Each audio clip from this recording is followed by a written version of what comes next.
किसी गांव में एक नौजवान युवक रहता था। वह युवक पुरानी बुरी यादों को न भूल पाने और एक ही चीज के बारे में बार बार सोचने की आदत से परेशान था। अगर उसे कोई कुछ कह देता या फिर उसके साथ कुछ थोड़ा सा भी गलत हो जाता तो वह बस उसी एक घटना के बारे में पूरे दिन सोचता रहता। वही बात उसके दिमाग में हर समय घूमती रहती। फिर वह या तो अपने साथ हुई किसी बुरी घटना के लिए अपनी किस्मत और भगवान को कोसता रहता या फिर अपने मन में उस इंसान से बदला लेने के लिए ख्याली पुलाव बनाता रहता जिसने उसे कुछ कह दिया था या उसके साथ जिसने गलत किया था। अपनी इस ज्यादा सोचने की आदत की वजह से ना तो लोगों के साथ उसके अच्छे रिश्ते थे और ना ही वह किसी काम को अच्छे से कर पाता था। वह हर समय तनाव व मानसिक अशांति की स्थिति में रहता।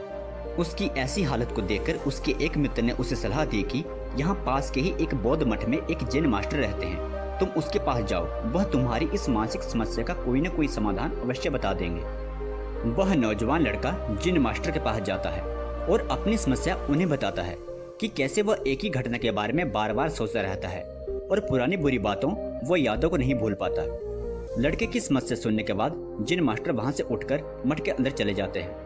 जैन मास्टर का बिना उत्तर दिए यूं उठकर चले जाना लड़के को कुछ अजीब सा लगता है, लेकिन वह फिर भी वहीं बैठा रहता है। थोड़ी देर बाद वह देखता है कि जैन मास्टर मिट्टी के गिलास में पानी भरकर उसकी तरफ चले आ रहे हैं। जैन मास्टर लड़के के पास आकर खड़े हो जाते हैं तो लड़का भी उनके सामने खड़ा हो जाता है। जैन मास्टर लड़के से पूछते हैं, बताओ इस गिलास का वजन कितना होगा? लड़के ने कहा, मैं एकदम सटीक तो नहीं बता सकता, लेकिन इस गिलास का वजन बहुत ही कम है। अब जैन मास्टर ने गंभीर होकर कहा, मेरा प्रश्न यह है कि अगर मैं इस गिलास को थोड़ी देर तक ऐसे ही पकड़कर खड़ा रहूं तो क्या होगा? लड़के ने कहा, कुछ भी नहीं होगा। जैन मास्टर ने फिर पूछा, अगर मैं इस गिलास को उसी तरह 1 घंटे तक पकड़कर रखूं तो क्या होगा? आपके हाथ में दर्द होना शुरू हो जाएगा, लड़के ने कहा। जैन मास्टर ने फिर प्रश्न किया, अगर मैं इस गिलास को ठीक इसी तरह पूरे दिन पकड़कर रखूं तब क्या होगा? आपके हाथ में बहुत ही भयंकर दर्द होना शुरू हो जाएगा, आपका हाथ सुन्न भी हो सकता है, आपकी मांसपेशी में भारी तनाव आ सकता है और यहाँ तक कि आपके हाथ को लकवा भी मार सकता है, लड़के ने गंभीर शब्दों में कहा। जैन मास्टर ने कहा, बहुत बढ़िया, लेकिन क्या इस दौरान गिलास का वजन बदला? लड़के ने कहा, नहीं, वजन तो नहीं बढ़ा। तब भला हाथ में दर्द और मांसपेशी में तनाव क्यों आया? जैन मास्टर ने पूछा।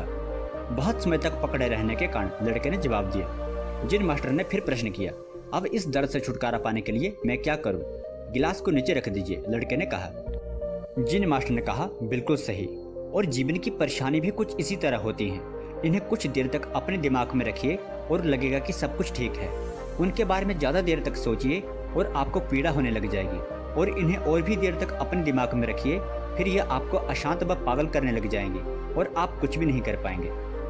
जैन मास्टर ने लड़के की तरफ इशारा करते हुए कहा, अपने जीवन की पिछली गलती और घटनाओं के बारे में सोचना जरूरी है, लेकिन उससे भी ज्यादा जरूरी है उनसे सीखकर आगे बढ़ना। अगर तुम एक ही बात को पकड़कर बैठे रहते हो तो ठीक उस गिलास की तरह यह भी तुम्हारे जीवन में दर्द पैदा कर देगा। अगर तुम आज अपने अतीत को लेकर बैठे रहते हो तो यह आज भी तुम्हारे हाथ से निकल जाएगा और फिर तुम भविष्य में इसके लिए पश्चाताप करोगे। तुम अपने अतीत के लिए जैसा इंसान बनना चाहते हो या फिर जिन गलती के लिए पश्चाताप कर रहे हो, तो तुम आज से वैसा इंसान बनने का प्रयास करो और कोशिश करो कि आज तुम वैसी गलतियां न करो जिसके लिए तुम्हें भविष्य में पछताना पड़े। इसके लिए चिंता करना बंद करो और अपने आज के कर्म पर ध्यान दो, क्योंकि चिंता व्यक्ति को उसके चिता तक ले जाती है।